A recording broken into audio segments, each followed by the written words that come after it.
sur sport et mémoire.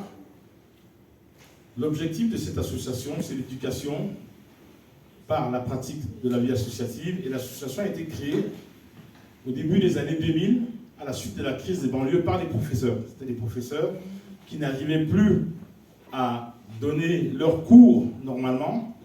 Donc, comme ça, on a décidé d'aller proposer nos activités en bas des immeubles. Et les résultats étaient très, très rapides parce que les professeurs qui étaient donc à fusiller, du jour au lendemain, sont devenus les grands frères du quartier. Et les cours étaient plus agréables. Donc, par rapport à l'association, chaque année, depuis bientôt 10 ans, il y a Lisa Aubray qui vient. Nous invitons Lisa Aubray qui vient avec toute sa force et toute sa volonté. Vous l'entendrez tout à l'heure. Et puis, comme ça, le programme l'intéresse. Donc, on passe dans les écoles, le maximum d'écoles où on peut aller, on y va. Les écoles primaires, les collèges, les lycées.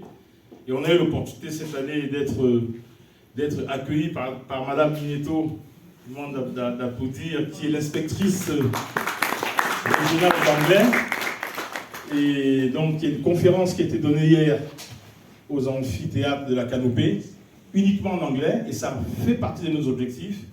C'est aussi inciter les jeunes à parler, à s'exprimer en anglais. L'anglais, c'est une langue européenne, c'est une langue internationale.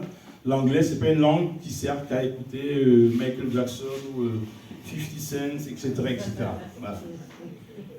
Le deuxième objectif de ces interventions en milieu scolaire, c'est la démarche scientifique autour de l'acide désoxyribonucléique, ce qu'on appelle communément l'ADN. C'est comprendre comment est-ce qu'on peut monter une démarche pour arriver à des résultats qui sont prouvés. Beaucoup pensent que l'ADN sert seulement à retrouver la trace d'un tueur, de celui qui a volé la bicyclette du copain. Non, l'ADN, ça permet, par exemple, de retrouver ses origines. Et Lisa l'utilise beaucoup dans son programme Root and Connection. Elle en parlera. Et le troisième objectif, c'est de connaître vraiment l'histoire de l'esclavage. L'histoire de l'esclavage, c'est dans la loi Taubira, deuxième article de la loi Taubira, après la France se connaît comme un crime contre l'humanité. Article 2, l'histoire de l'esclavage doit être enseignée dans les écoles. Alors, il y a des programmes comme ça, il y a des professeurs qui essayent de faire des choses, mais d'ailleurs je les remercie beaucoup, mais elle n'est vraiment pas enseignée comme elle devait l'être. On parle beaucoup plus du commerce triangulaire et on met de côté les différentes maltraitances. Le quatrième objectif, le dernier objectif de toutes ces interventions, c'est le devoir citoyen. C'est l'objectif citoyen, c'est le devoir de mémoire.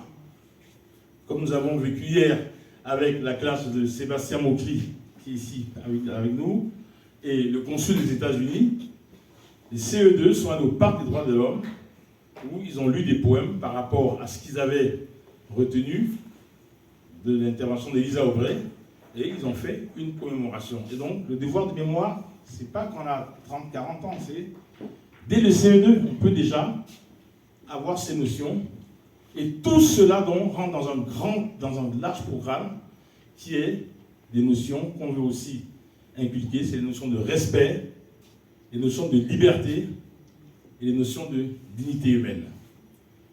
Alors, sans trop tarder, nous allons accueillir la conférence. Donc, je vais donner la parole à notre modérateur, le docteur Facile Tesfaye, qui arrive d'Addis Abeba, qui a pris un jet privé pour venir animer cette conférence.